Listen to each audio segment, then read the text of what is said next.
For 180 days, an old lion lay trapped inside a hollow tree, his head stuck, his body wasting away. No one heard his fading roar. No one knew he was still alive. His pride abandoned him. A traitor claimed the throne. Only his mate and son dared to secretly bring him food in the dead of night. And when a man finally discovered him, the tree was a protected national monument, untouchable by law. To save him meant risking prison. To do nothing meant letting a king die unheard. This is not just a story about a lion. It's about family, betrayal, and a roar that made the world stop and listen. The forest was never truly silent, but that afternoon it felt unusually heavy, as if the air itself was holding its breath. Caleb Sanders wiped the sweat from his brow and adjusted the strap of his equipment bag. At 42, he had spent most of his career installing remote monitoring systems for environmental research projects. Solar-powered sensors, motion cameras, acoustic recorders used to study wildlife movement and ecosystem health. It was steady work, well paid, the kind of long-term conservation contract that universities and private research foundations were willing to fund generously. Still, nothing in his years of experience had prepared him for the sound he was about to hear. At first, Caleb thought it was the wind. A low vibration drifted through the trees, so faint it barely registered. He paused, listening, holding his breath. The sound came again. Ragged, uneven, almost like a cough, trapped deep in a chest that could no longer push air properly. It was not mechanical. It was not the forest settling. It was alive. Caleb followed the sound instinctively, stepping off the narrow dirt path and pushing through thick undergrowth. The humidity clung to his skin, and insects buzzed around his ears, but the sound grew clearer with every step. It was coming from an ancient tree ahead, massive and scarred by time, its trunk wide enough that 3 men could not have wrapped their arms around it. The tree was hollow. That alone was not unusual. What stopped Caleb cold was the smell. It was faint but unmistakable, decay mixed with the sharp metallic tang of dried blood. His stomach tightened. He raised his flashlight and angled the beam into a dark lie in the trunk. What stared back at him did not make sense. A lion's face filled the hollow. For a brief, disorienting moment, Caleb convinced himself he was hallucinating. Lions did not live inside trees. Lions did not wedge themselves into narrow, rotting trunks and survive. But the eyes blinked, slowly, painfully, and the jaw twitched as if trying to form a sound. The lion was alive, barely. Its mane was patchy and dull, clinging to a neck that looked far too thin for an animal meant to embody strength. The ribs pressed visibly against the skin, each breath dragging them in and out with effort.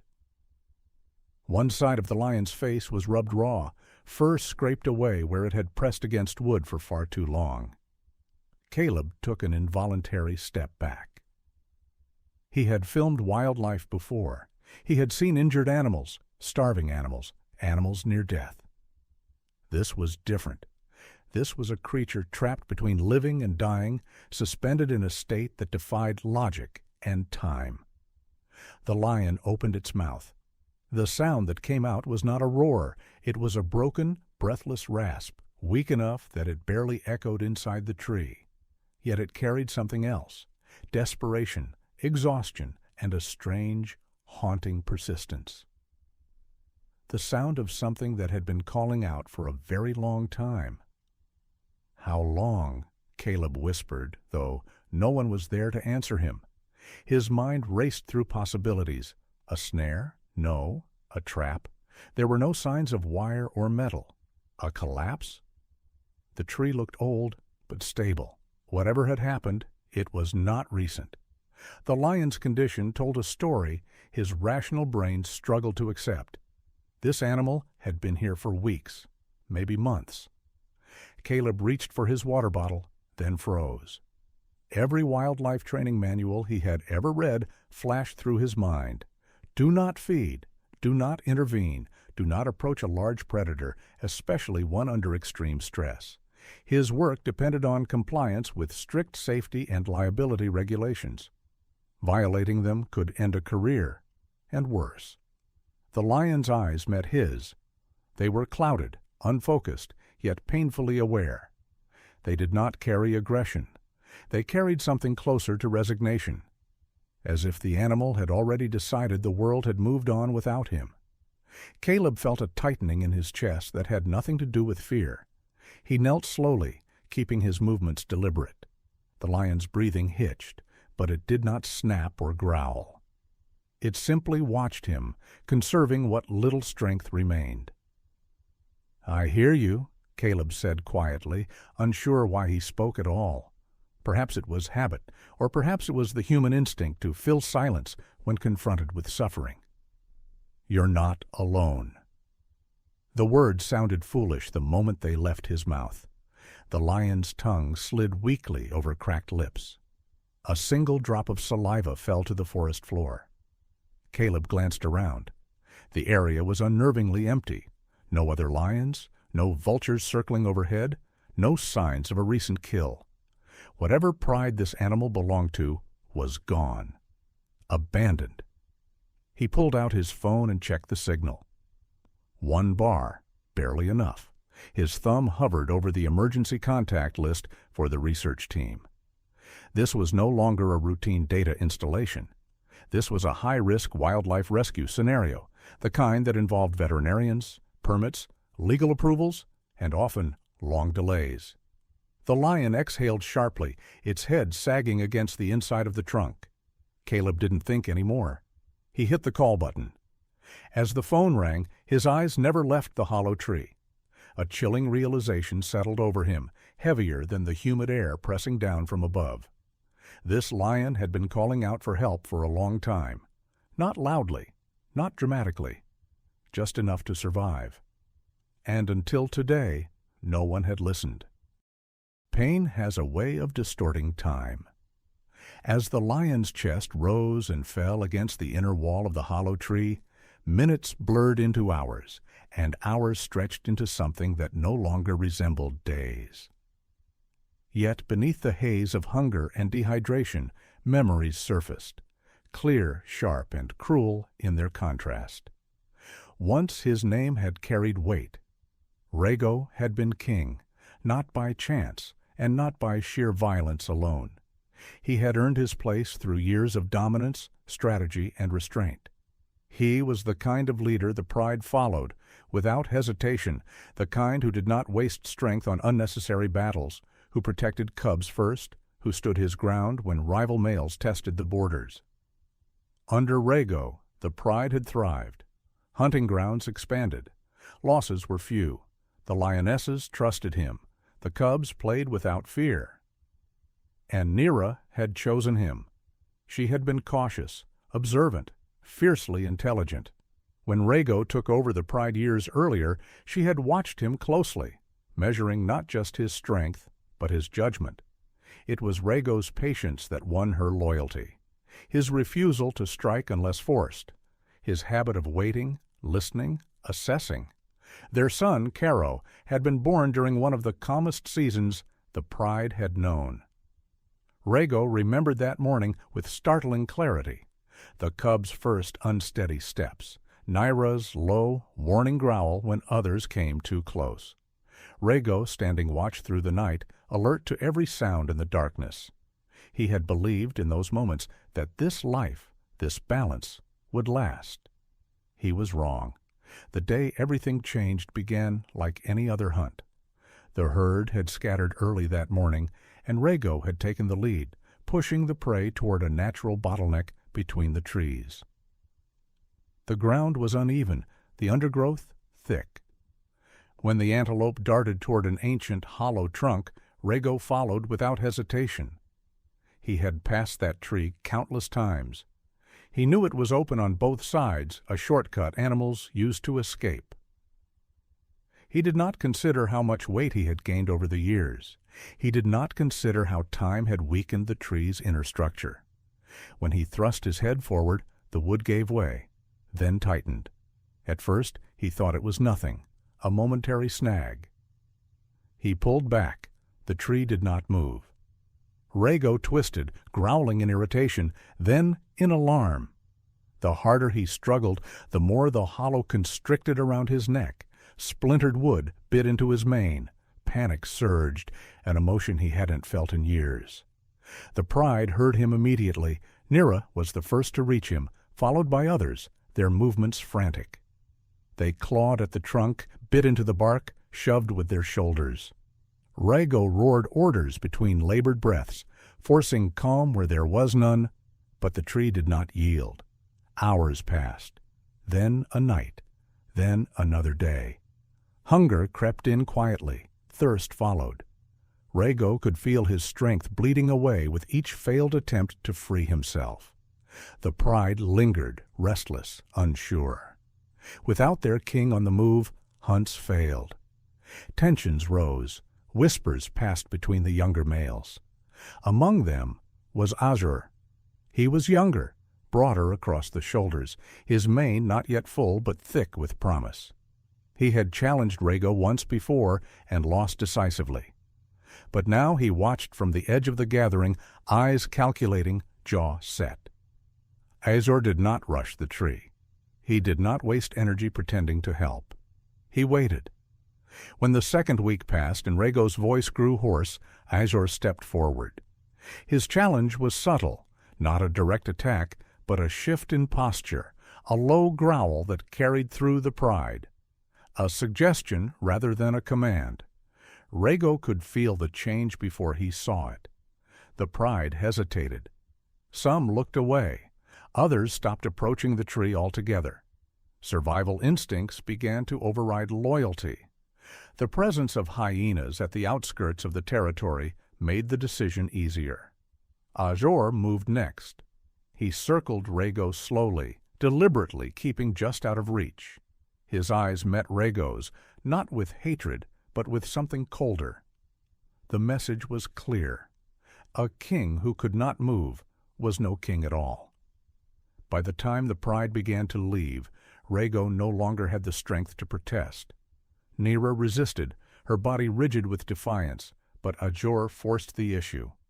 The cub, Caro, cried as they were pushed away, his small body dragged by instinct rather than understanding. Rhaego watched them go. He memorized the sound of Caro's voice as it faded into the distance, knowing, somehow, that it might be the last time he ever heard it. The days that followed stripped Rhaego down to instinct. Rainwater became his only source of hydration, his tongue catching droplets when storms passed. Hunger hollowed him out, muscle wasting beneath his skin. At night, the sounds of predators drew closer. He summoned every ounce of strength left to roar them away, bluffing power he no longer possessed.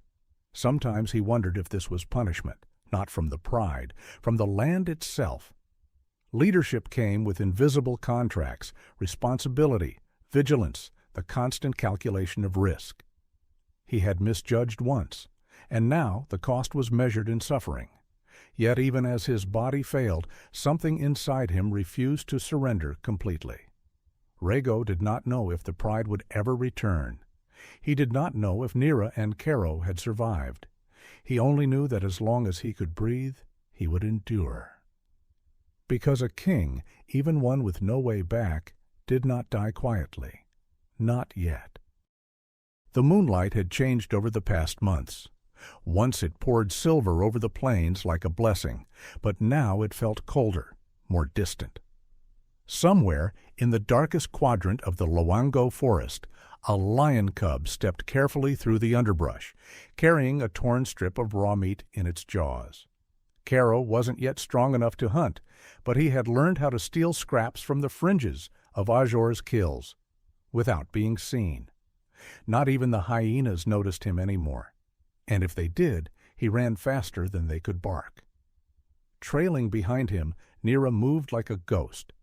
She had learned to camouflage herself with silence, to move when Azure's attention turned elsewhere, to pretend indifference to the father of her child slowly dying somewhere in the shadows.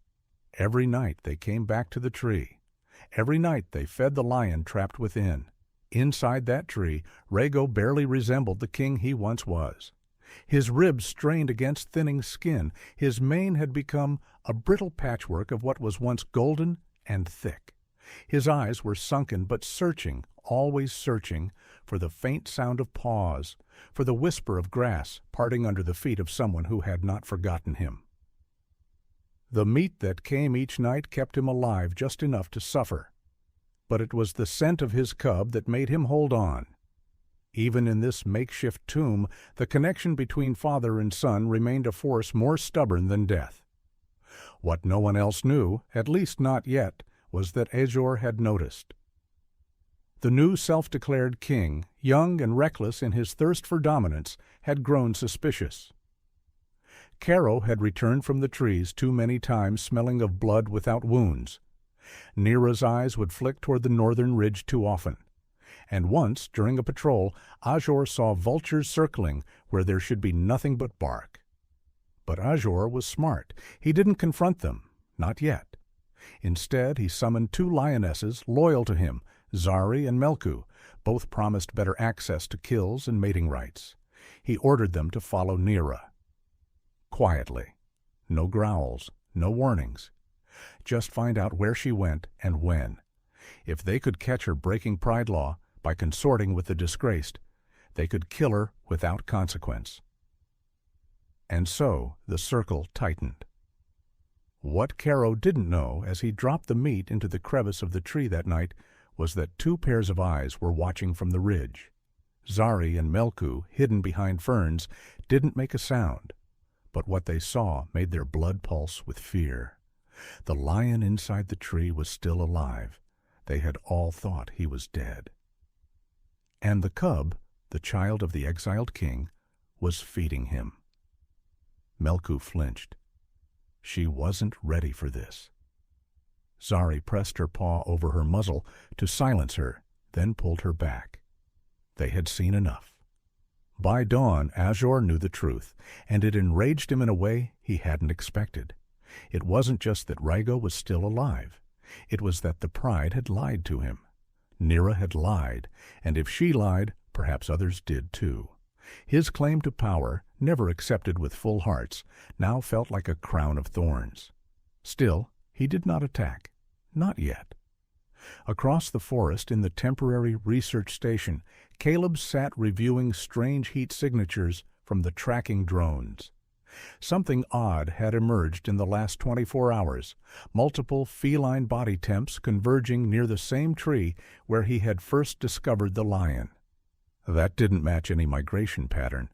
He zoomed in, sharpened the thermal layer, and froze. There were 3 lions gathered there last night, and not fighting. Caleb clicked save and ran a behavioral flag in the monitoring software. He didn't know it yet, but he had just documented one of the most remarkable covert animal rescue efforts ever recorded on wildlife surveillance. He emailed the data packet to Dr. Elise Martin with the subject line, "Unusual nightly convergence, possible maternal behavior?" Elise didn't answer immediately. She had just returned from a meeting with officials in Libreville regarding the sacred forest zone. The law was clear. No tree of that category could be disturbed. Even if the lion was still alive, touching that tree could mean legal action, funding freezes, or worse, expulsion of the entire research unit. But something gnawed at her.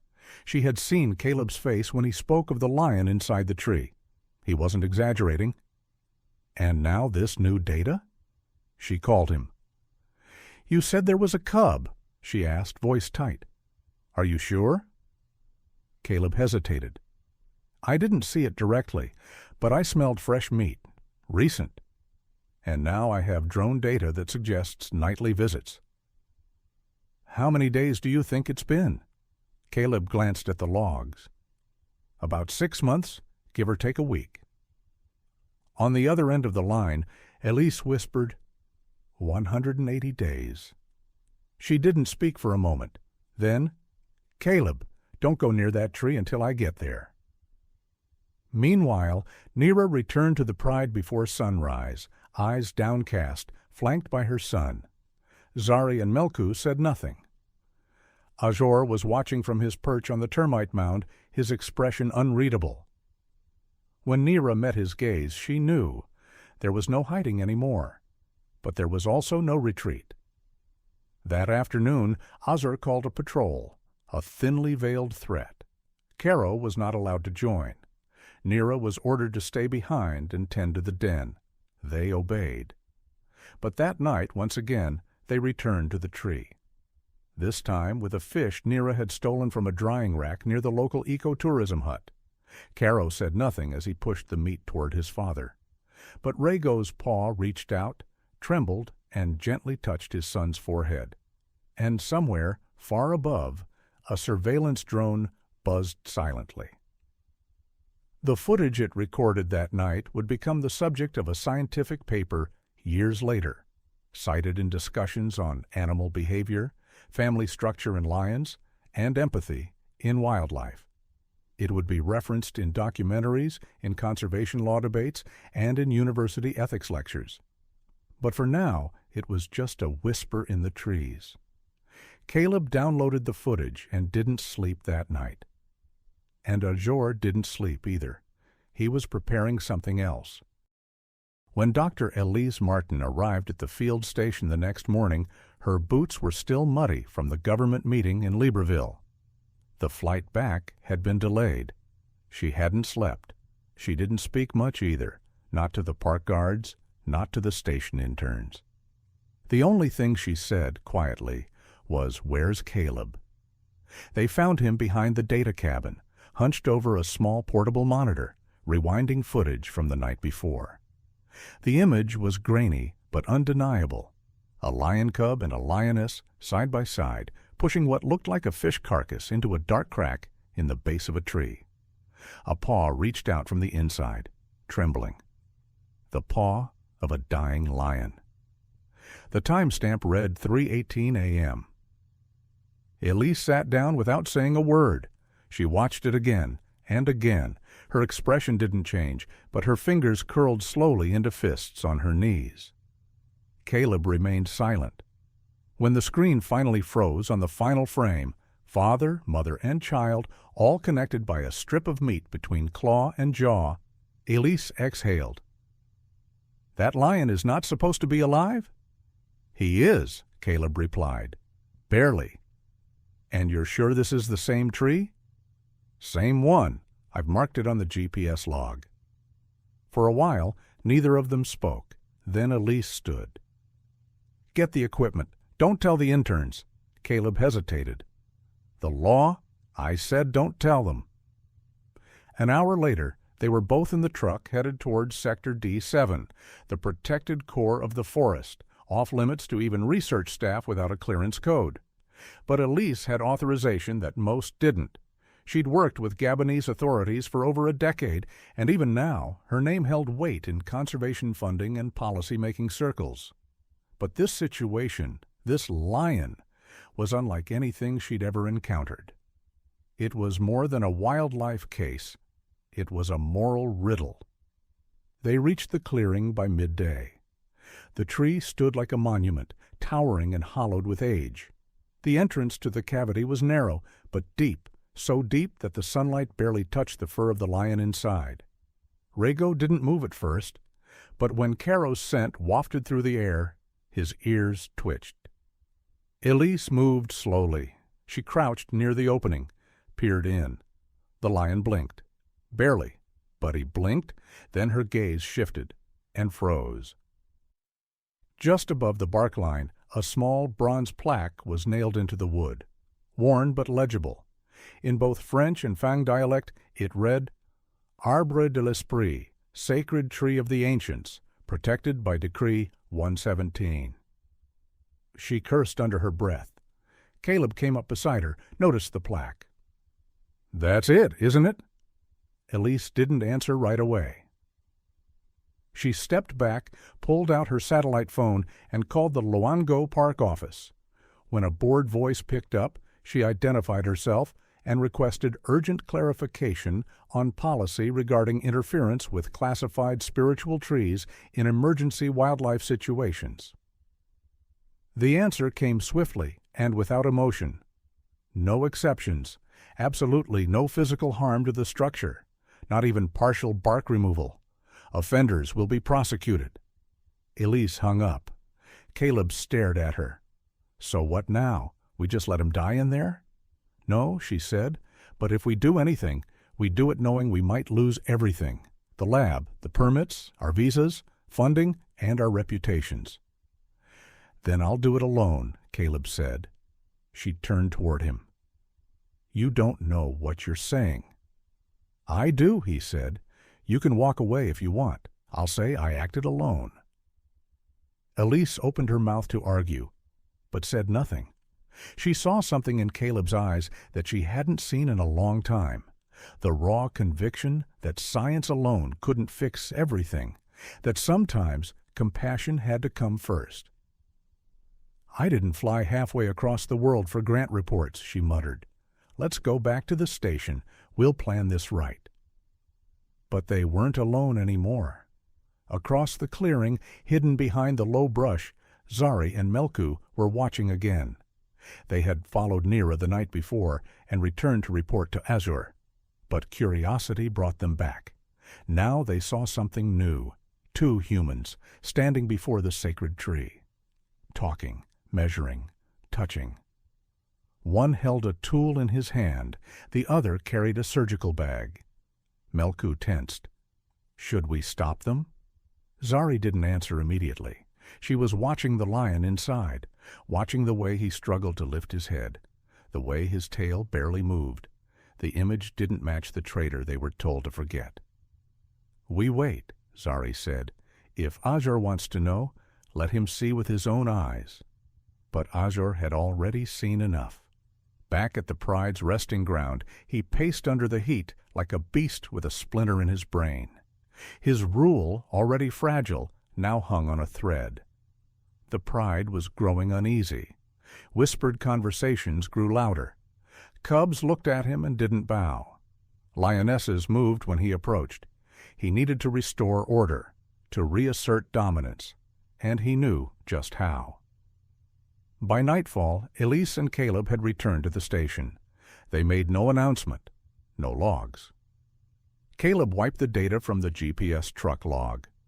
Elise encrypted the footage and saved it to a private drive. They knew what they were planning wasn't allowed, but neither could stomach the idea of waiting for legal clearance while a once mighty animal starved to death, alone, forgotten, and buried alive. That night, Caleb lay awake in his cot, listening to the soft whir of the surveillance drone uploading thermal imaging. He didn't notice when the file labeled Drone Alpha Sector D7 1988 yours lit up in green. He didn't see the image, didn't see the tall shadow moving through the clearing, didn't see Azur watching from behind the tree, and didn't know what the lion was planning. Yet. The morning began without birdsong, the usual rustle of leaves, the chirp of red-breasted robins, even the distant call of hornbills. All of it was gone. It was as if the forest itself was holding its breath. Caleb woke before the sun, already dressed. Elise joined him at the loading bay of the research station, her face pale, eyes hollow from another sleepless night. Neither of them spoke much. Everything had already been said. They packed surgical gloves, syringes, saline bags, antiseptic spray, glucose injectables, and a field-strength chainsaw, modified for low vibration to avoid triggering unnecessary panic in nearby wildlife. Caleb had insisted on that upgrade back when they were installing acoustic sensors. No one had guessed it would one day be used on a sacred tree. As the truck moved through the narrow jungle trail toward the site, the satellite signal flickered. Caleb glanced down at the GPS unit. Offline. Not a surprise. That part of the forest had always resisted modern tech, as if the Earth itself had decided long ago that it didn't want to be mapped. When they arrived, the tree stood the same as before, still ancient, still indifferent. But Rhaego's breathing had changed. It was more labored now, more hollow in the chest. His head slumped slightly toward the inside of the cavity. A faint buzzing of flies began circling his open wounds. Time had run out. Elise knelt beside him, gently slid the thermometer under his leg. The numbers flashed red. "He's entering organ stress," she said. "We have less than 3 hours, maybe less." Caleb revved the chainsaw once, lightly to check its resistance.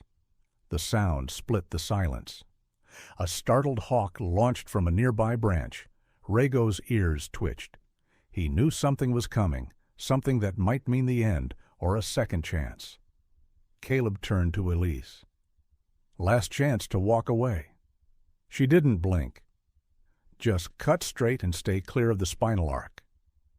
He moved toward the base of the bark, placing his gloved palm on the tree like a man making peace with a sin before committing it.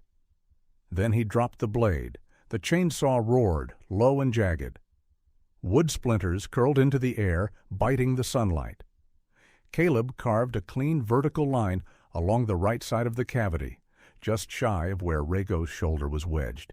Elise stood behind him, eyes darting between the saw and the lion's reaction. Rago flinched but didn't roar. He didn't have the strength. The cut wasn't deep, but the bark peeled like flesh. Suddenly, Elise grabbed his arm. "Stop!" Caleb froze, her eyes locked on something he hadn't noticed, a set of hairline cracks crawling up the left side of the tree. One wrong move and the trunk could collapse inward. Crushing Rago, crushing them both. "We changed direction," she said. "Diagonal slice. Ease pressure." Caleb nodded, adjusted the blade, and resumed. The new path was slower, more cautious. Sweat soaked through his shirt. The air felt thicker with every minute. Rago's tail twitched once, then again. Then a sound neither of them expected. Footsteps, not paw steps, heavy boots. They turned. 2 armed forest rangers stepped into the clearing. Behind them, an older man in uniform, Chief Inspector Lambert, head of forest preservation for the Loango region. Elise's face drained of color. "Step away from the tree," Lambert said. Caleb's grip tightened on the saw. Elise stood up. "Sir, You were warned," Lambert interrupted. "That tree is under sacred designation. I don't care what's inside it." "There's a living lion inside," Caleb said. "He's not just any lion. He was the alpha of this ecosystem. You let him die in there, you lose more than a tree, you lose the very balance of this region." Lambert narrowed his eyes. "You're not a biologist." "I'm a man who knows what it means to value life," Caleb replied. "And this isn't just about a lion. This is about the ethics of conservation, about dignity, about why we protect anything at all." Elise stepped forward. "Let us finish. You can arrest us after. Just let us try." Lambert hesitated. Behind him, one of the rangers shifted uncomfortably. The other looked down at Rago and blinked hard. Then, silently, Lambert stepped back. 10 minutes, he said. "If you're not done by then, I shut this down." Caleb didn't wait. The blade dropped again, minute by minute. Slivers of wood gave way. The outer bark was removed, revealing the tighter internal ridge around Rago's neck. Elise reached forward, slipped in a saline drip just behind his forearm, pumping in electrolytes while whispering beneath her breath, almost like a prayer. Then the final cut. A sudden crack rang out as the inner bark split. The pressure released in a soft exhale, like the tree itself surrendering. Rago's body slumped forward, but didn't fall. Caleb threw the saw aside and knelt down, pushing his shoulder under the lion's chest. "Help me!" he gasped. Lambert rushed forward. Together the men heaved. Rago slid slowly out of the trunk, inch by inch, until his front paws collapsed onto the dirt. His body followed. For a moment it looked like he wouldn't move. But then Rago lifted his head, just slightly. His eyes met Caleb's. No roar, no growl. Just acknowledgement. Elise pushed in the glucose injection, massaging the muscle to circulate it faster. Rhaego's legs twitched, his breathing deepened, and then, from the edge of the forest, a blur of movement. Caro. The cub burst into the clearing with a piece of fresh antelope hide in his jaws, bounding straight toward his father. Behind him, Nyra emerged, slower, more cautious, eyes wide. Caleb and Elise stepped back. This was no longer theirs. Caro dropped the meat beside Rhaego, nudged it gently toward him. Then he rubbed his body along his father's side, as if trying to remind the muscles how to move. Rhaego, with the last remnants of strength, turned his head and began to lick his son's mane. And somewhere in the canopy, a drone's camera whirred. Back at the ranger station, hours later, Elise sat on a bench outside the clinic, watching as Lambert filled out a violation report. But the line under recommended action remained blank. Finally, he looked up. "Tell your sponsors this," he said. "You destroyed a tree, yes, but you restored something more important." He closed the report. "Go get some rest. You've got a lion to keep alive." And as the sun dipped behind the trees, Rhaego rested with Caro curled beside him, Nyra watching from a few feet away, and the forest, finally, at peace. The sky had just begun to darken, bleeding orange into the horizon, when the first unsettling silence returned. It wasn't the peaceful kind. No, this was the kind of silence that unsettled birds, stiffened antelope spines, and made even insects slow their wings. Nyra felt it first. Her ears perked toward the east, eyes narrowed. She rose from her spot beside Rhaego, who lay curled under a patch of brush, still too weak to move more than a few feet at a time. Caro, nestled against his father's chest, stirred. She didn't say a word, but the tension in her shoulders was enough to make Caro rise and look toward the thickets. And then they heard it, a low, deliberate growl, stretched with venom and ownership.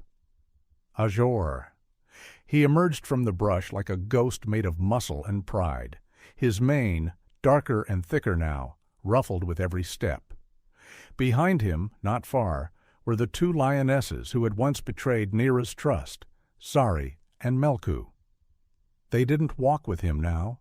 They followed, quiet, unsure. Azor took his time. He didn't charge. He didn't roar. He approached the family as if he had every right to be there, and in his mind he did. Caleb saw it from the distance. He had returned to the nearby station to recharge the drone batteries and file preliminary footage for the wildlife behavior research grants, still stunned by what he had recorded earlier. For high CPC terms like animal rescue success, ethical conservation response, and endangered species protection, the footage they captured would have unmatched value. But right now, none of that mattered. The screen flashed red. Thermal anomaly detected in proximity to lion cluster. Caleb leaned in. The drone's feed adjusted to the fading light. The shape approaching was unmistakable. He swore under his breath and grabbed the tranquilizer kit. At the clearing, Azor stopped 10 feet from Rhaego. Nyra stepped between them. The wind shifted. Azor's lip curled. "He's still alive," he said, his voice low and bitter. Nyra didn't respond. Azor took a step closer. "You fed him. You disobeyed the order of your king." "You were never my king," she said quietly. That, more than anything, set him off. With a snarl, Azor lunged forward, not toward Nyra, but toward Rhaego, still lying on the ground. Caro reacted first. The cub, still lean and not yet fully grown, hurled himself at Azor's leg, biting with all his strength. Azor barely flinched. He swiped once, hard. Caro flew across the clearing, crashing into the base of a tree. He lay still. Nyra screamed and charged, claws extended. Azor met her mid-air. Their bodies collided in a blur of fur and rage, but it was no match. He was younger, stronger, faster. In seconds, Nyra was on the ground, panting, bleeding. Rhaego tried to rise. His legs buckled. He collapsed. And then Caleb arrived, He had run the last 100 yards, heart-pounding, rifle in hand, one tranquilizer dart. That was all he had. Azor stood over Nira now, panting, blood staining his fangs. He looked down, ready to finish what he started. Caleb raised the gun. Breathe. Focus. But just as he pulled the trigger, Azor turned. The dart hit nothing but dirt. The lion saw Caleb now, recognized him, and began to advance. Caleb didn't move. He couldn't. The air was thick, his limbs frozen. He gripped the rifle tighter, but it was useless now. Azor growled, stalking toward the human, but then another growl from behind him. It started soft, weak, but then it built, louder, from another voice. Rhaego. He was standing, barely, shaking, bleeding, but standing. Azor turned. The old king didn't lunge. He didn't roar. He just took one step forward, then another. Azor hesitated. A strange flicker passed through his eyes. Doubt? Confusion? Then another sound, leaves rustling, paws hitting dirt, from all sides. Lions. Not one, not two. Half the pride. The ones who had once followed Rhaego, then reluctantly shifted under Azor's rule, were now returning, drawn by scent, by instinct, by something older than dominance, loyalty. They formed a loose circle around the clearing. No one moved. Azor stood at the center, alone. Rhaego took another step forward, and Azor, for the first time in months, backed away. It wasn't fear, not yet, but it was the beginning of it. Another lioness stepped beside Rhaego, then another, then Zari and Melku. Even they. Azor looked around and saw what he already knew. Power by fear was not power at all. He could kill Rhaego, but he would lose everything, so he made a choice. He turned and walked away. No one followed. When he disappeared into the trees, the pride didn't cheer. They didn't roar. They simply gathered around Rhaego, slowly, quietly, like returning home. Caleb exhaled. He knelt beside Caro, who began to stir, dazed but alive. Nira limped to Rhaego and pressed her body against his. He was still bleeding, still weak, but he had stood. Caleb looked around and whispered, "You're still the king." As the stars came out one by one, the lions rested together, and the forest breathed again. Dawn broke softly over the savannah, laying a golden mist across the brush.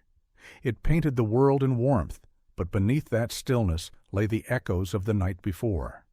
The dirt was still dark with dried blood. The air still smelled faintly of adrenaline, of struggle, of decision. The pride had not moved far. They were spread across the clearing, resting but alert, their bodies curled around each other like threads stitched back into a hole. Rhaego had not slept. He couldn't, not because of pain, though there was plenty, but because he hadn't stood on his own in 6 months. And now, somehow, by a miracle no animal nor man could fully understand, he was not only alive, he had faced down death and made it turn away. He lifted his head slowly. Caro lay near his paws, his ribs rising and falling in quiet rhythm. Caleb had checked the cub twice before sunrise, his human hands gentle and precise. No broken bones, no internal bleeding, just bruising, and time would heal that. Nira, farther off, cleaned her wounds in silence. Her side still throbbed from Azor's claw, but she held her chin high. Her eyes never strayed far from Rhaego. Not now, not again. Caleb returned with 2 IV bags, one slung across his shoulder, the other swinging gently from a folded tripod rig. Elise walked beside him, her gait slower than usual. She hadn't said a word since Azor left, not because there was nothing to say, because too much had happened too fast. She knelt beside Rhaego and placed a hand on his flank. The lion didn't flinch. Instead, he closed his eyes briefly, as if granting her permission. Caleb found a vein near the back leg, wiped it clean, and inserted the line. The fluid began to drip. "This is a high-calorie nutrient mix," Caleb said quietly. not on any veterinary shelf yet, developed for late-stage recovery in large mammals. Rare, expensive, donated by the Wildlife Crisis Institute last year. Thought we'd never need it. Elise looked at him. You saved it? For something that mattered. The IV continued to drip, feeding strength into the lion one molecule at a time. Rego lifted his head again and surveyed the clearing. Most of the pride had returned during the night. They hadn't made noise, they didn't howl or sing or roar, but they'd come, quiet, determined, one by one, drawn not by dominance, but something far older, recognition. They came to see a king. Zari was the first to approach. She walked slowly, ears flat, tail low. Her eyes didn't meet his. She stopped just in front of Rego and knelt. Not a fight, a gesture of loyalty. Then Melku, then two young lionesses from the Eastern Valley. Then the brothers Kale and Moro, lean from weeks of poor hunting under Azur's failed leadership. All of them stepped forward, then lowered themselves. Rego looked at each, said nothing. He didn't have to. Leadership wasn't reclaimed through noise.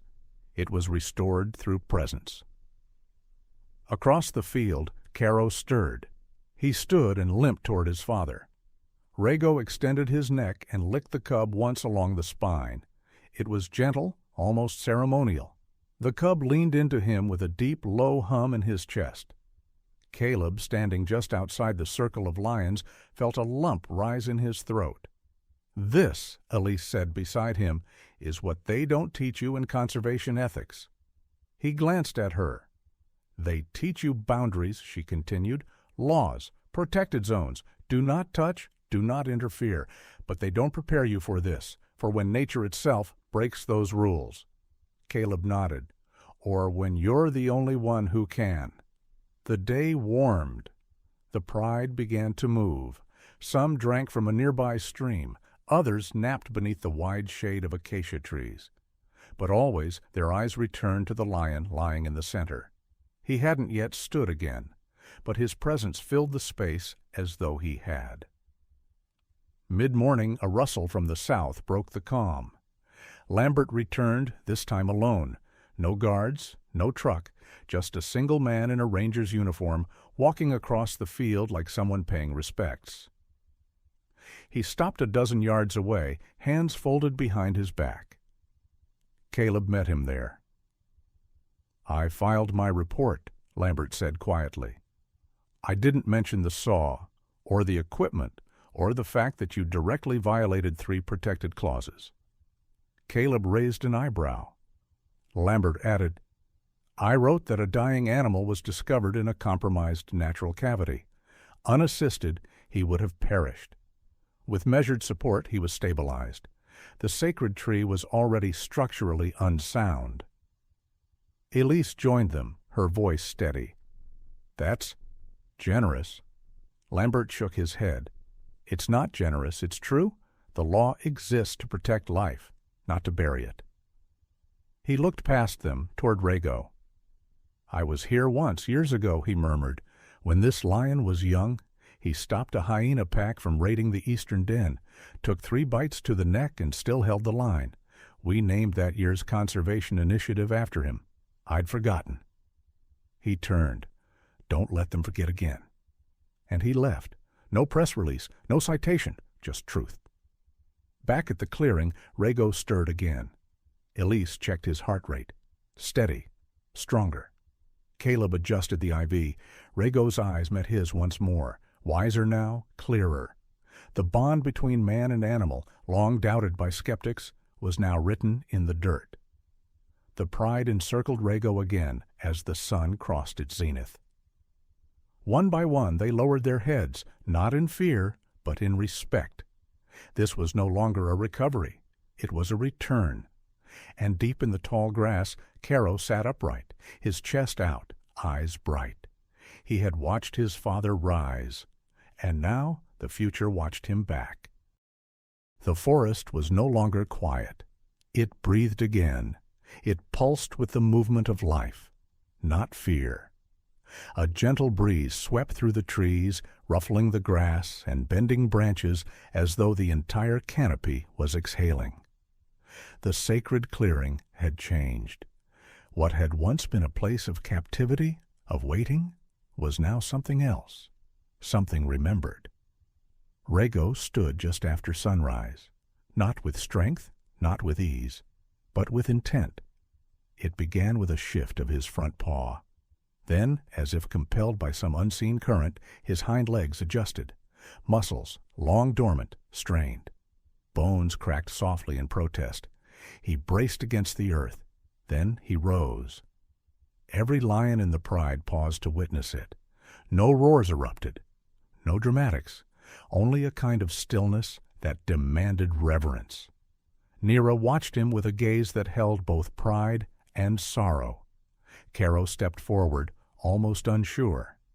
And Rego looked at him, not as a cub, but as a future. He walked 3 full steps before faltering. But those 3 steps meant everything. Far off in the mobile lab trailer, Caleb reviewed the footage from the last 72 hours. He had just clipped the segment of Rego rising, uploading it as part of a private wildlife archive. For a few moments, he watched it play on loop, silent. Then he opened the earlier files. The first recordings from the drones, the early audio logs, the nighttime clips of Caro sneaking meat to the tree. The thermal overlays, the documents that most viewers would never see, but researchers would one day study. These moments would shape how scientists taught about animal empathy, about survival, about behavioral loyalty. He titled the master folder Project Rego, The Lion Who Waited. It was a working name, but he would later call it something else. Outside the lab, Elise stood beside the ranger Lambert again, this time under calmer skies. She handed him a copy of the preliminary report for the Wildlife Recovery Council. He flipped through the pages in silence, nodding slowly. "You're sure you want to present this publicly?" he asked. She met his eyes. "I'm not sure, but I'm done hiding it." He tapped the top of the file. "High-impact keywords in here: habitat loss, species restoration, emergency wildlife intervention. This kind of data will go far." "We didn't do it for the data." "I know." He paused. "Still, it'll fund 10 more projects just like it. Maybe even build a corridor that prevents this from happening again." She nodded once, then looked toward the edge of the clearing. Rego had returned to the tree where it all began, not to mourn, not to linger in suffering, but simply to be there, to mark it, not with urine or territory, but with presence.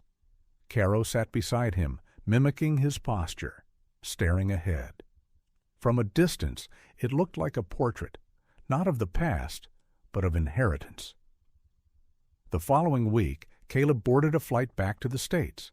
He carried a hard drive with him, encrypted, backed up twice, wrapped in thermal padding. Inside was everything: the footage, the sound, the field notes, the interview transcripts. By the time he landed in Atlanta, his inbox had already begun to flood. The clip of Rego taking his first steps had gone viral. Not because of drama, not because of sensationalism, but because someone, somewhere, had added a caption. This lion waited 6 months for someone to hear him. One man finally did. Within days, it appeared on conservation websites, then national news. Wildlife foundations picked it up. Animal rescue nonprofits referenced it in annual reports. Even tech startups working on drone wildlife tracking began citing Project Rego as a case study in advanced ecosystem monitoring. And then came the emails, from teachers, from veterans, from grandparents, from people who had felt forgotten, until they saw a lion walk again. One message stood out. It came from a retired Marine in Oregon. He wrote, "My son stopped speaking after his accident for nearly a year. We showed him the video of the lion. He watched it 7 times in a row. The next day he asked, 'Did the lion make it?' Then he said, 'I want to walk again too.' Caleb didn't know how to reply. He simply read it again and again. Back in Gabon, Elise stood beside Rego one final time before the team left for the capital. She didn't touch him, but she looked at him for a long while. "You did more than survive," she whispered.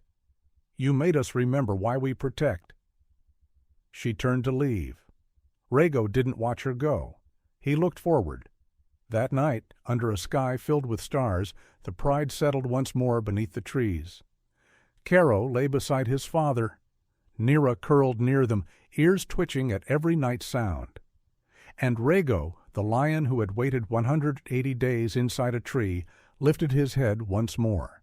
Not to call, not to cry, but to listen, because someone finally had, and that made all the difference.